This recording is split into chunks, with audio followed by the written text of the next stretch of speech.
So, hi everyone, this is Sidra Fatima. Welcome to another fresh and new episode of my podcast, The Journey Within. Today's guest is someone I deeply admire, not just for what she does, but for how she does it.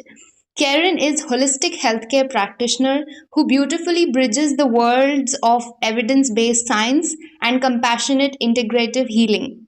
She's the co founder of Lily Field Retreat Center, where healing is approached as both science and an art.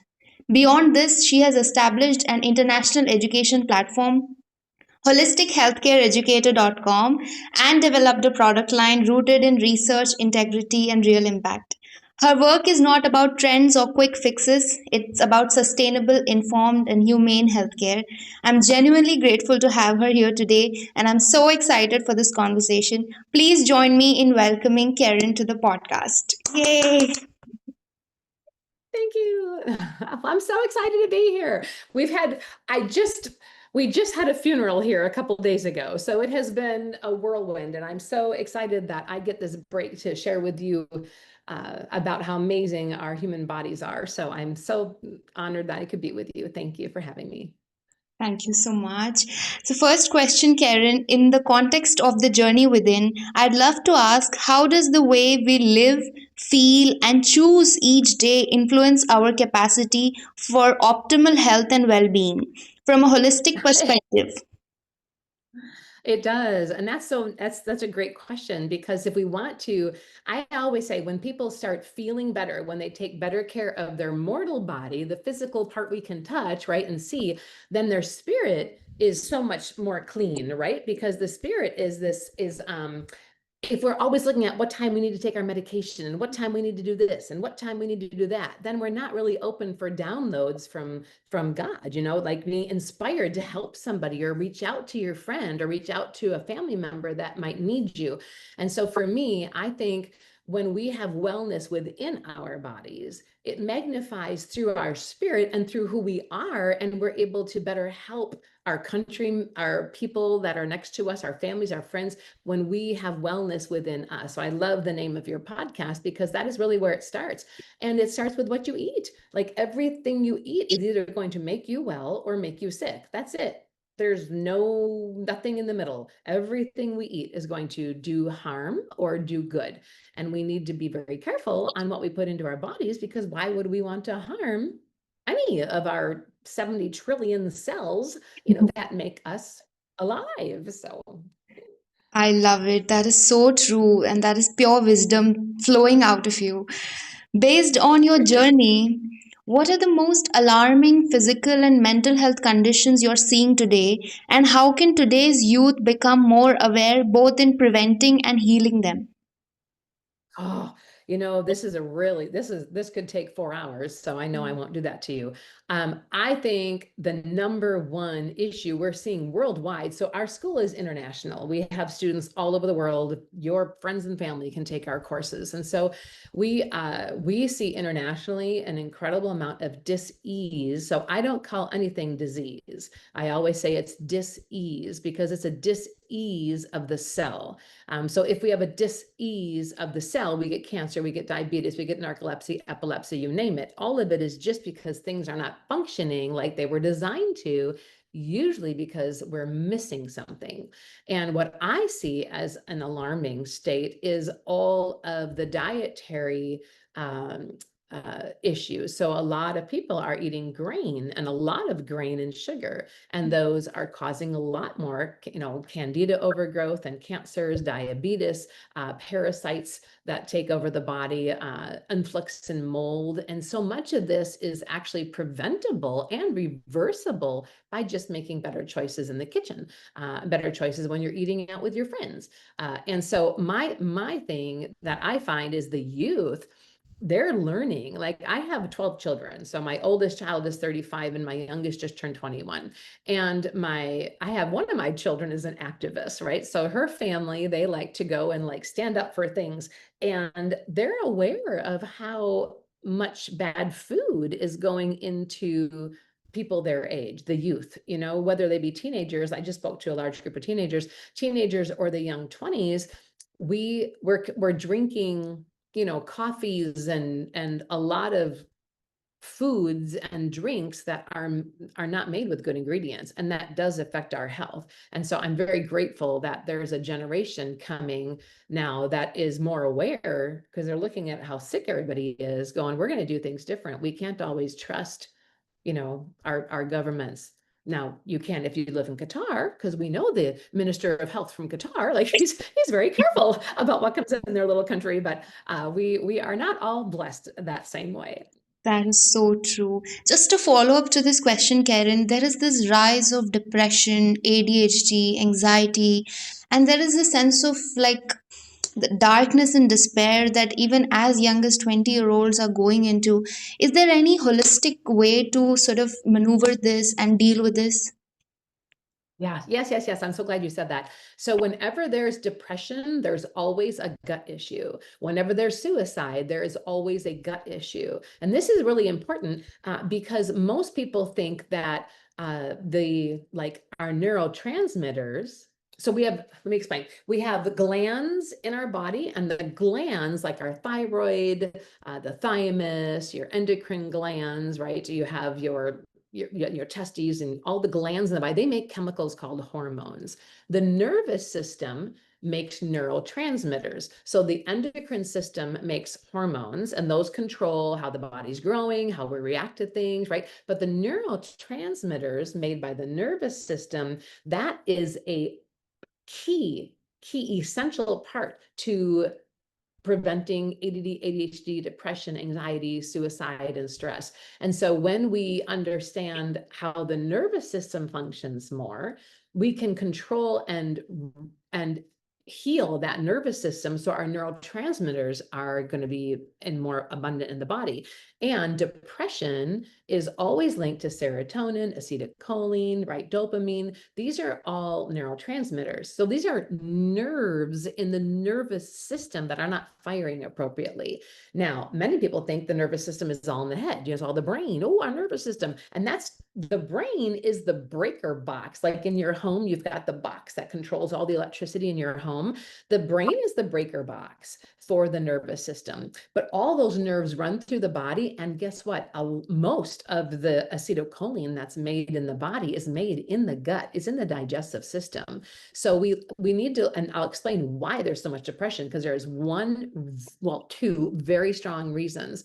And so when we don't make enough acetylcholine, or we don't make enough serotonin, also primarily made in the gut, when we don't make enough GABA, which controls all the electricity, then we get depressed, because those neurotransmitters are firing to make you feel good. Like when people eat chocolate, that releases acetylcholine, so you feel happy. There's a reason, right? There's a reason, right? And so when we can repair the nervous system, we actually will actually have we'll have better health, we'll have a better attitude, we will be able to get out of depression. So the number one thing that we do, well, there's more than number one. The number three things that we do, right, is we look at the electrical environment, Mhm. because electricity is really affecting our body. And Wow. so do we have our cell phone near us all the time, or is it, further away? Do we have our computers on Wi-Fi all the time? We don't want Wi-Fi. We want to do more Ethernet. But a big thing dietary wise Yeah. is rebuilding the gut. And so we do talk a lot about prebiotics and probiotics. And if you've taken antibiotics anytime in the last year and a half, it takes almost 18 months to 2 years to rebuild the gut microbiome. So Oh, bringing in probiotics and prebiotics, and then never using hand sanitizers. That's wow. what set us off into this huge dip ever since COVID, because what happened during COVID worldwide? Everyone was slathering hand sanitizers, and those are very, very bad for the body. They kill the bacteria, not just on the hands. That antibacterial constituent goes into the bloodstream, right through the skin, and then it kills all the microbiome that make acetylcholine and serotonin in the gut. So when we started slathering our children and our bodies with the hand sanitizers and antibacterial soaps, spraying all those chemicals, it actually affected our joy. It affected our happiness levels.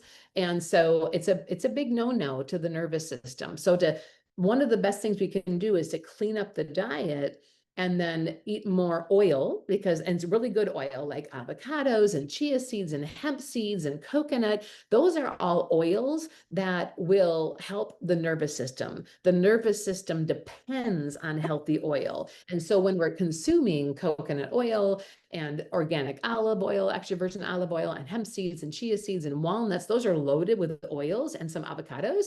Huh, anybody with ADD, ADHD, Parkinson's, MS, just changing that alone, bringing in more healthy oil and getting rid of the seed oils and some of the bad oils will make a huge difference. It really will. It's really cool. So Wow, this is some really eye-opening information. Thank you so much for giving us that, because I feel like it is the need of the hour and you're doing phenomenal work. mhm, Next question is, thank Karen, you. women, especially caregivers, often put themselves last. So, from your experience, how can women prioritize their health and live more purposefully? In their mid 20s, what core holistic health principles would you suggest for building a healthy, balanced life? That is a wonderful question. I didn't get any of these questions ahead of time either. So this is wonderful. I love this Q&A thing. I was a caregiver, and the woman that I've been taking care of full time, she lives in my home, actually just died last week. Oh, And so I definitely can speak on this. And I had a daughter who was bedridden for 4.5 years until we discovered what was wrong with her. So I definitely can relate to the women and men out there, mostly women I know that are caretakers. Number one, thank you. Thank you for putting your children and those loved ones in the front of your world. Like you, all the caregivers could watch more social media, get caught up on Zoom, do all sorts of things, but they actually choose to raise children and to caretake other people. And that alone, just the act of being a mother or being a caretaker is going to extend your life, because it extends the telomeres on the cell. So your cells, you have your DNA has telomeres, and when you are serving other people, you actually are extending your life. So just the fact that you had children or you take care of somebody, you are doing great. Now, how do we remain sane during that is a whole nother subject, right? yeah, So how do we positive and happy? yeah, So I'll tell you my routine, and you yeah. just so that I can paint a picture. Every morning when we wake up early, my husband and I wake up early, and we put the sauna on, and then we exercise. So we put the sauna on and we exercise, and then we get in the sauna for about an hour. So when you're moving the blood in the body, you're moving what's called the lymphatic system, and that will help you actually get more energy and feel better and clean the body. And so making sure but it has to be a routine. So routines are really helpful. So our routine is we get up in the morning, we don't set an alarm, but we do get up in the morning and we exercise and take a sauna. Putting yourself first a little bit is important. Number one thing though, too, well, not number one, but another very important thing is to make sure that you have bowel movements. And I know that sounds crazy, Yeah. but if we don't have bowel movements every day, if we aren't pooping 2 or 3 times a day, that gets reabsorbed into our bloodstream. So people who are everyone's constipated unless they're having 2 bowel movements a day. Period. That as a baby, what do babies do? They eat and they poop and they eat and they poop and they eat and they poop until they eat real food. Yeah. Especially American food. Americans are with this. And then they poop every Friday at 4. That's not regular. Like you need to have bowel movements every day. Yeah. And that actually makes a big difference as a caretaker, because if you have a clean body, you have a clean mind and you have a clean liver. And so just making sure you are having bowel movements and we're drinking enough water. Water is incredibly energizing for the body. And so water with a little bit of salt, or water with a little piece of apple or some strawberries or some basil or some herbs, right? Parsley and cilantro, cucumbers, you can do so much in the water. And that literally, those all have minerals in them, and minerals are the sparks of life. So if we wake up in the morning and we're exercising and we sauna, whatever we do, and then we drink water with some salt in it or some good, fruits or vegetables in the water, I know it sounds crazy, that is electricity to our body. So I'm a big proponent of drinking 2 quarts of water by 2 o'clock. So this is the water, and I drink lots of water. We all drink lots of water. So I'm drinking water, and then the last thing is eating more living food than dead food. So living food is like apples and oranges and things that are alive, cucumbers and celery sticks and things sprouted food. Dead food is everything cooked. Now, in some countries, they need to have more cooked food or lightly steamed food for sanitary reasons, but to make sure that we don't eat everything always cooked, that we eat more living food, because living food has what's called biophotons, and it also has more electricity. It has more energy because there's enzymes that are active. They have not been denatured. And so an apple or some citrus or some lemon in your water or a handful of blueberries, those actually all go a long way. This morning I had a bunch of arugula and parsley and cilantro. I just ate it for breakfast. So with some cauliflower. So I think you have given us the whole package from the exercise to hydration and like lots of healthy live food. I think women will yes. definitely benefit from it. Karen, your interest in retreat center, the Lily Fields, I'm just curious to know that understanding ourselves and working through emotional patterns, can that support our recovery from any kind of disease? Seeking focus on, retreats and inner work, do you think emotional and mental state can significantly impact our physical health? Oh, 100%. As a matter of fact, so I've been doing this for about 23 years now. And what I started noticing is every time I had someone come in who was dealing with cancer, we were able to trace it back to a very upsetting emotional ordeal, always. And so as I've written our courses and I've researched and I've put together a lot of material, one thing I did, and I researched this from many countries, through the military, through the universities at different countries, is I put together a chart called the frequency chart. Wow. And the frequency chart shows what is the frequency of the foods that we eat, because it's all measured. Everything is measurable. Our entire earth was created to be measured. So everything is mathematic, right? So Yeah. we can measure the frequency of food and we can measure the frequencies of emotion. And when I put together this graph, this chart, and I would be happy to upload it for you. So if you Yeah. email me, I will respond and I will upload that so you can share that with all of your guests. But it shows you the highest frequency food and then the highest frequency emotions, and it shows you the lowest frequency emotions and the lowest frequency food. Depending on the food you eat, you will clearly see if this is the food column and this is the emotion column. Find the emotions that you're feeling and then go over and look at the food, and that is what you're eating. Emotions and food are literally like that. And so with my clients that that have cancer of the colon, they're always stuck with something. They're stuck at their job, they're stuck with a relative, they're stuck with their spouse, and they're stuck with their whatever, but they're always stuck, right? And so they get constipated. Women who have issues with their children or might have a daughter or who's left them or who has passed away, or there's a relationship between that woman and the mother that has an issue, they usually get breast cancer. People who are irritated all the time, they're just, everything irritates them. You can never make them happy. They're just always irritated. That would be kidney issues. So every emotion actually vibrates at the same vibration as different organs in the body. And when we have specific organs that are being irritated by our emotions, it actually can cause disease. And so that's people who are angry, and we have a lot of angry people these days. Like you can see it all over social media, right? But anger is a liver issue. And so people who have a liver issue, we know that they might also be pretty angry about something. And so we can work on the emotions to help their health, and we can work on their food and detoxing to help their emotions. And then the last thing I want to mention on that is parasites come in and they take over your emotions. Parasites are so smart. They can actually mimic your emotional state and they can create hormones. It's crazy. And so we do a lot of parasite cleansing. And when people kill off the parasites, they actually become happier, better people. So again, just looking at what we're eating to help kill off those parasites, looking at what kind of emotions do we have, can often then relate to what we might deal with physical. So I absolutely encourage emotional healing.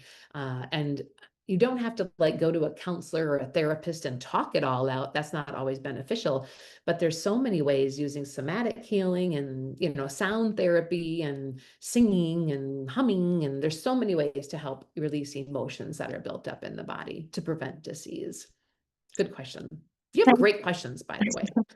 Thank you. Thank you so much because it made me very emotional while you were answering this because your experience in just the whole scientific medicinal experience and knowledge, and to be able to connect that to healing emotional patterns is because younger people like me either see it just, white and black, but because you have culminated it so beautifully, that's why, I'm very grateful for your work. And the next question Well, you're I want to address something beautiful that I have noticed is your collaboration with Amy as mother and daughter is truly unique. What is it like sharing both a personal bond and a professional mission? And how does Amy contribute to your vision? And how do you navigate differences while working so closely together? That's a great point. We talk a lot. So we are very open with our communication. We both have very different communication styles and presenting styles. We love to present together. We love to work together.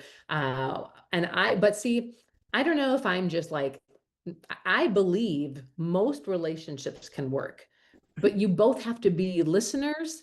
You have to be able to listen and then be patient. And so with Amy, it's like any other relationship I would have. We look for the strengths in each other, and then we help buoy up the weaknesses.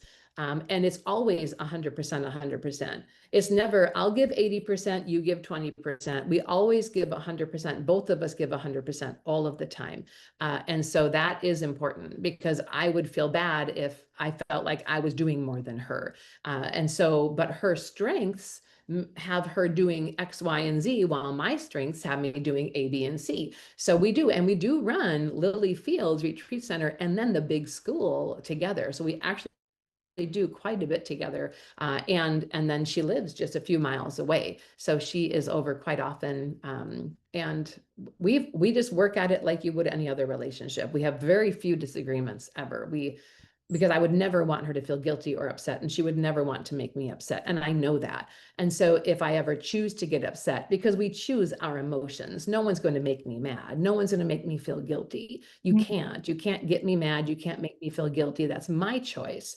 And if I choose to feel an emotion, I have to look at why am I choosing to feel that, when I could reverse that and actually feel differently. But that's my responsibility. And I think in today's day and age, a lot of people blame others so they don't have to accept responsibility. We see that all the time. Hmm. And I don't believe in that. I think we should accept more responsibility because we all screw up. I screw up all the time. Like I'm always looking for ways I can improve my life and improve being a better communicator or a better friend. But if we aren't observing our own issues, then we can't improve them. So my relationship with Amy, I call it reflective listening, but I'll listen to what I'm saying. And often I'm actually talking about myself. So I'm like, Amy, you were late again.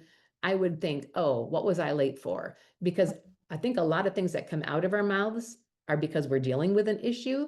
So Amy and I both do that. So when I communicate with Amy, or if we have a disagreement, we just figure out where is that feeling coming from so that we can eliminate that. I think it's just a lot more personal responsibility and far less blame. There's way too much blame. And blaming is number one, it's a terrible frequency. When you see my frequency chart, blame and regret are next to death. Like it is that low of a frequency. So if you're blaming anybody, stop blaming. Like just don't blame yourself and don't blame anybody. Let's just move forward. So Yeah, I think all of your children must be really lucky to have you as their mom because you're very cool. thank and you. They're great. And nextly, I wanted to ask, where do you see healthcare and healing heading in the coming decades? What should aspiring practitioners focus on to excel? And how can we adapt to the constant emergence of new health challenges and diseases? Well, now there's a lot in that question. Also, I don't believe that there's a lot of new emerging health issues. I think we are seeing because I've seen so often that when people drink their water, change their diet, detox their bodies, have bowel movement, they always eliminate disease. What we're seeing, I think, is the food that we're eating is so toxic and so, because the only way we can be controlled, right? There's few ways we can be controlled as people, and food is one of them. And we have genetically modified ingredients in our food. We have pesticides, and this is important, pesticides, herbicides, insecticides, larvicides are all herbicides, right? They're all designed to do one thing: kill a living nervous system. So when we eat food that has pesticide and herbicide and insecticide and larvicides on them, what is it going to do to our nervous system? Kill our nervous system. And if we kill our nervous system, how can we respond appropriately? How can we even make neurotransmitters? So we actually need to buy as clean of food as possible, organic, healthy, fresh, because we want to avoid the pesticides and herbicides. We want to avoid those foods and those chemicals, right? And so I think that we're seeing a lot of, like, for instance, cancer. You treat cancer the same way through the whole body, period. Just not, there, it doesn't, I don't care Yeah. what they tell you. Like, cancer is cancer. It all grows on sugar and grain, and it dies in a hot environment, and it dies without any food. So you starve the cancer, you get rid of the cancer. You heat the cancer up, you get rid of the cancer. This is not rocket science. It's not hard to understand cancer. But you do it a little different if it's in the spinal column or the brain, because you can't have inflammation, and killing cancer causes inflammation. So I think that they come up with new terminology all the time to make it sound more exciting. And oh my gosh, you have the latest disease, because people seem to have their identity with their disease, right? You go to a family reunion. Well, how's your child? Oh, he has ADD, ADHD. Well, mine has really bad ADD, ADHD. Well, Bad. my daughter has. I'm like, oh, Stop stop, it. Yeah. just like enjoy your life, Like, yeah. So I think that what we're seeing is that, Yeah. I think you're yeah. And absolutely so right. that's what I think, is that we really don't have much more. Yeah. I think there's some audio issue. Am I audible? Yeah, I can hear you. I just stopped talking because I heard some of the, I want to make sure that I wasn't over speaking you. No, no, please continue. Okay. Okay, good. So yeah, so I definitely don't think that there's a lot. I do, however, believe that we are having issues with computers. Again, Wi-Fi, computers, all the technology, that's very important. And we need to be very careful. I do not vaccinate. I don't recommend vaccination. You have to follow whatever your state laws and country laws are.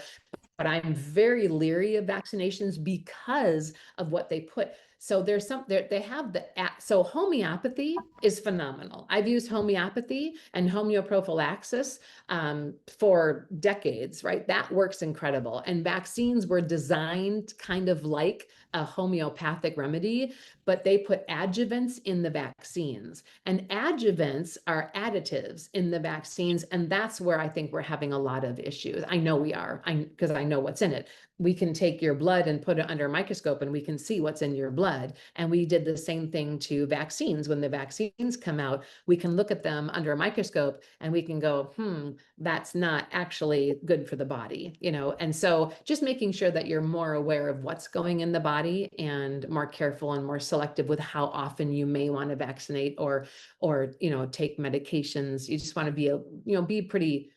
be more aware of what chemicals you're putting in the body, because every chemical matters. And they don't do any testing ever on, this medication with this medication, and then this vaccine, or this medication, this medication, this medication, and then this food. And so, or this food coloring. So we do need to be a bit more aware of what's going in to our body, so we can make sure we can detox things out. Yes, and you have openly shared your journey of healing, from epilepsy, which feels deeply intertwined with your life's work. Could you take us into that chapter, what that phase was like, and how it became a catalyst for your calling and your commitment to serving humanity? You bet. I actually grew up with epilepsy. So I would have seizures. So I would, I'd have to go on the ground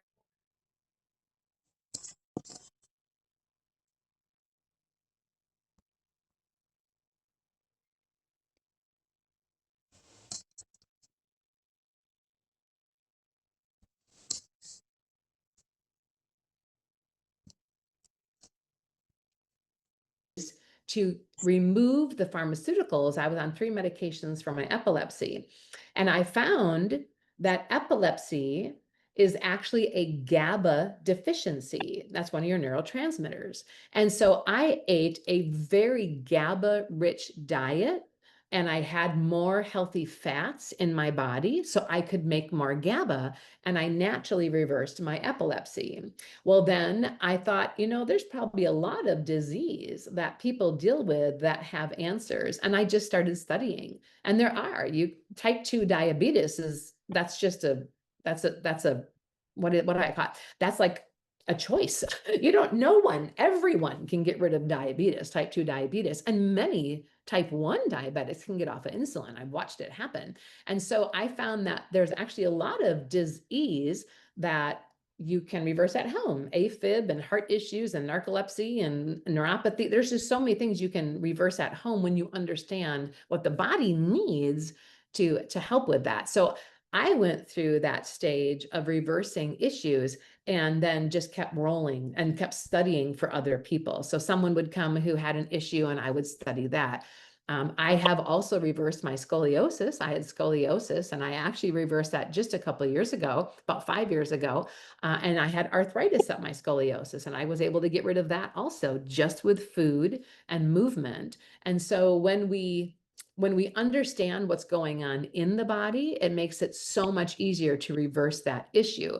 And so I just became an educator because when I can help someone understand how the human body works, it's easier for them to then take a hold of the human body and make that choice. Like when I tell you to drink 2 quarts of water by 2, because it is going to flush your system and help you detoxify the body, and water conducts electricity. So when you drink water, all of the electricity in the body that comes from your fruits and your vegetables, your nuts and your seeds, that all those minerals, that's the electricity in your body, all those minerals start sparking, and that energy is taken through the whole body in water. So water conducts electricity in our body just like it does in our home or in, a water area. So we need to have healthy water and we need to have healthy food.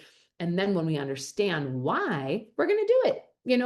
You're going to add salt to your water because it's electrolytes. When you understand why. So for me, when I understood what was causing my epilepsy and I was able to reverse that, it was like, wow, right? And when I understood cancer and I was able to help so many people reverse cancer, but they do all the work. I don't see them every day. I just teach them, I educate them and help them understand. And then they make those choices at home and in their work environment. And it's been really neat. So very empowering to take charge of your health. Yes, and I think your story is full of like the agenda that you turned your pain into purpose, and now you are becoming a source of knowledge and learning to other people as well. Mm. Nextly, I want to ask Karen, given your work with organic food like the Zuzu product line that is present on your site, and I have also explored that you teach cooking classes also at your retreat center. And I would love to ask you, how do you view the role of food, supplements, and pharmaceuticals in overall health and well being? Because just now you mentioned about your take on vaccines. So I don't know if I have asked the right question, but Oh, yeah. how can each be used thoughtfully and responsibly to optimize health rather than competing with one another? Wonderful. Food is it. Food is the number one source of your health because what you eat is what your body is built of. And when you're born, you are made of what your mother ate. So food, high quality food is the number one thing you can do to have great health. We did not set a budget for food. I would never take money out of anywhere I would take money out of anywhere to make sure we had good healthy food. Like I said, I raised a lot of children on very healthy food because I always told them my grandchildren are in there. And so my young sons and my young daughters, I wanted their bodies to be very vibrant and healthy. And my daughters have had many children and they don't have issues because they have such healthy bodies. So food is the number one way to health. I do love whole food supplements. I don't do isolates. Well, I think we have two isolates in our entire store. An isolate is when you take one little part of something and then use it.